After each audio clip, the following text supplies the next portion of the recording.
po ito yung tinatawag nating normal na nangyayari sa oras ng halalan na pera-pera lang. Correct! Walang pera-pera rito, tama? Tama! Mga kapatid, nandito tayo dahil may kanya-kanya tayong dala-dalang pagsubok. Nandito tayo dahil biktima tayo ng mga pangako. Tama! Pangako! Mga pangakong ating pinagkatiwalaan Tama! na maglingkod sa atin. Ama, salamat po dahil ang mga kapatid po namin dito ngayon ay hindi po nyo. Pinagsama-sama nyo kami Amen! dahil alam nyo po ang sitwasyon ng bayang ito. Opo! Laban tayo. Watak-watak, kanya-kanya, Amen! at higit sa lahat, ang pagtalikod ng mga lingkod ng bayan. Tama! Nakasarili sila! Woo! Ito po ay itinakda talaga ngayong gabing ito. Laban Marcoleta!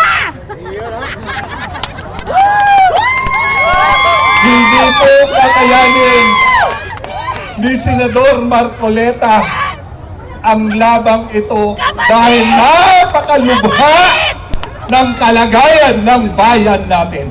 Nasa likod niya kami! Ito po ang ibinigay sa atin ni Ama na ang oras na ito, oras ng pagkakaisa at pagmamahal. Mapalad pa tayo na nandito ngayon kaysa mga kamag-anak at mga kapatid natin nasa ibang lugar. Ang inaasahan natin na gagabay, tutulong sa ating pangangailangan. Ilang ulit na tayong nabigo.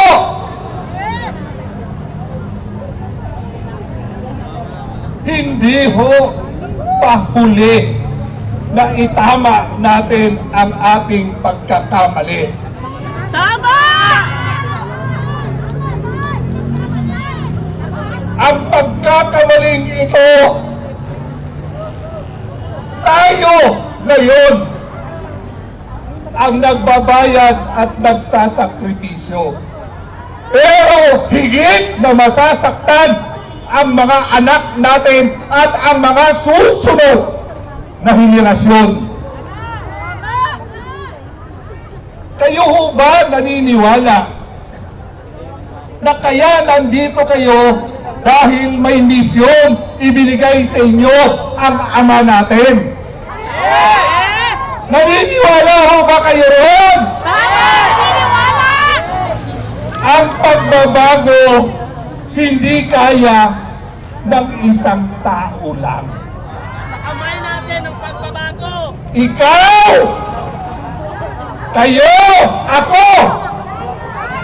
Dapat magkaisa! Yes!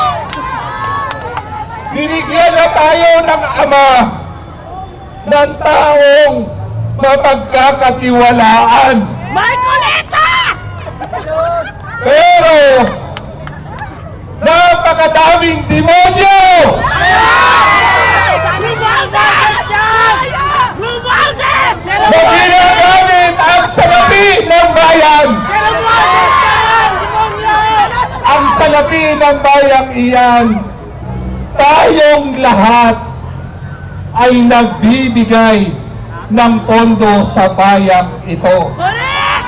Wala ka mang trabaho, Tinuturuan ka maging hindi ka man nagbabayad ng income tax, pero ang lahat ng produkto na binibili mo, mayroong tinatawag yang VAT at binabayaran nyo po yan. Tama! Yung paniki! Ito pong gabing ito ay isang himala. Himala Marcoleta! dahil meron na hong pinagkatiwalaan na ibababa sa atin. Marcoleta na di Pero, isa po ang tanong ko sa inyo. Marcoleta! Pero bago nyo sagutin yan, pwede ho ba pasalamatan nyo ang ating mga kapatid sa inyong mga tabi? Sabihin nyo, maraming salamat at nandito kayo ngayon. May linaw na, may liwanag na ang bayan natin. Sabihin nyo po sa mga katabi nyo. Dahil gaya ng sinabi ko, kailangan natin ng isa't isa. Kailangan natin tulungan ang taong pag pinagkatiwalaan, isinugo sa atin ni Ama. Kaya mga kapatid, uulitin ko, hindi lahat ay tinawag ngayong gabing ito. Tama! Kayo lang! Pumunta ako dito! Kayo lang! Ang pinagkatiwalaan na magtutulong-tulong para sagipin ang bayang ito at ang ating taong bayan.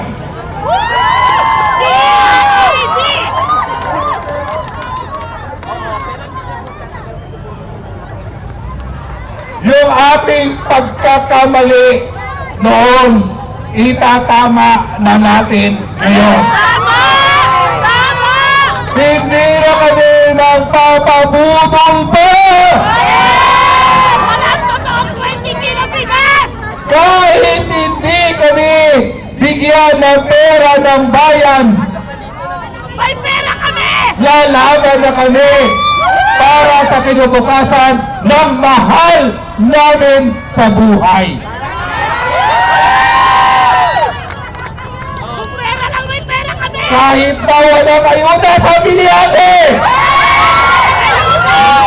kahit walang ay, kahit walang akal, pero may kinabukasan tayo. Ulitin ko po, Ama, maraming salamat. Salamat, Ama! At hindi po mo ang aming mga kapatid na nandito ngayon na nagbibigay liwanag. Liwanag sa kinabukasan ng lahi ng bansang ito.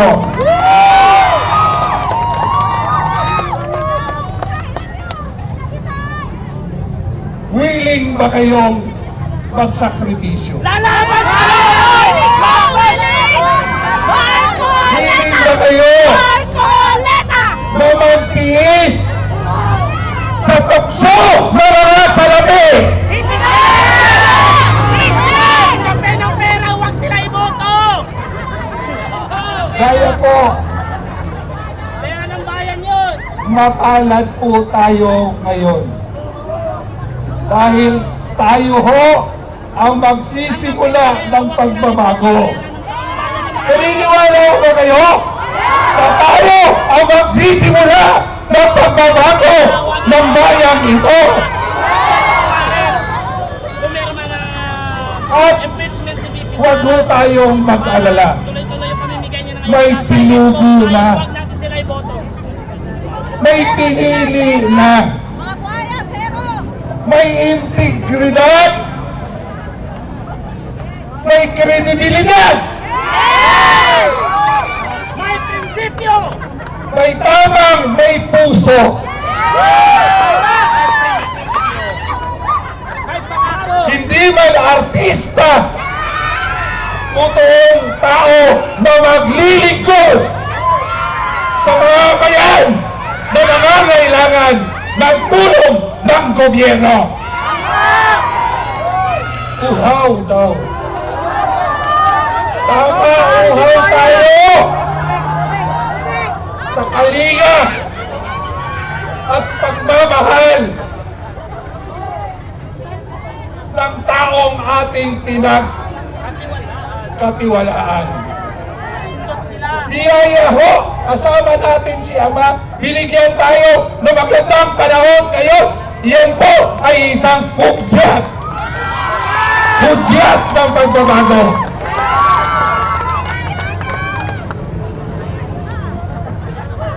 Mga kapatid, nasa atin na, nasa ating pagmamalasakit at pagmamahal na matubos natin ang bansang ito, ang bayang ito sa mga taong walang kabusugan, sa mga taong hindi makatao.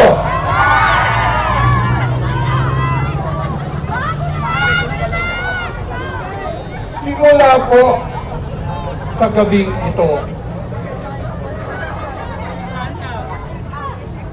nasa atin ang pagbabago. Naniniwala ho ba kayo na pinili tayo ni Ama sa itaas na magsama-sama dito? Dahil may misyon tayo para sa bayan natin at sa ating mga kababayan.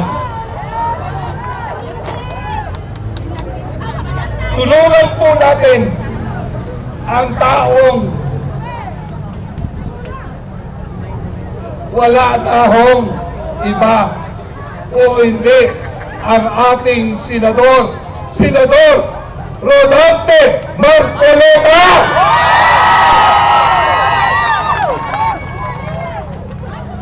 Willing kayo na maging bantay ni Senador Marcoleta? Willing kayo na ipagsabi sa mga kamag-anak ninyo sa probinsya ninyo na may tao na pinili para sakipin ang ating bansa, sakipin ang ating Pilipinas. Ama, salamat sa pagpapadala nyo ng aming kapatid na si Rodante Marcoleta. May pag-asa na kami. May pag-asa na ang mga ordinaryong tao. Salamat sa inyo. Maraming salamat sa inyo sa pagtugong ito. Magsisimula na ho ang digmaan sa pagbabago. Pero lulupuigin natin ang mga taong siya ang naging salot sa ating pagdudusa ngayon. Kaya, isa na lang po ang hihilingin ko sa inyo. Tatapusin ko po itong welcome remarks kong ito sa isang panalangin. Dakila mo, Diyos, salamat sa oras na to na nagtitipon-tipon po kami. Alam po namin nandito ka dahil hindi lingid sa iyo ang pinagdadanasan ng mga kapatid po namin. O Diyos, Ikaw ang Diyos ng kapayapaan. Ikaw ang Diyos ng katarungan. Ama, Isinosurrender na po namin sa inyo ang anumang mga pagsubok na ito. Tulungan niyo po kami. At salamat sa pagpapadala.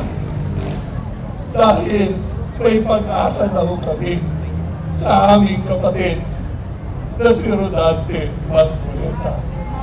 Amen! O Lord! Magandang gabi po sa inyo lahat! Thank you so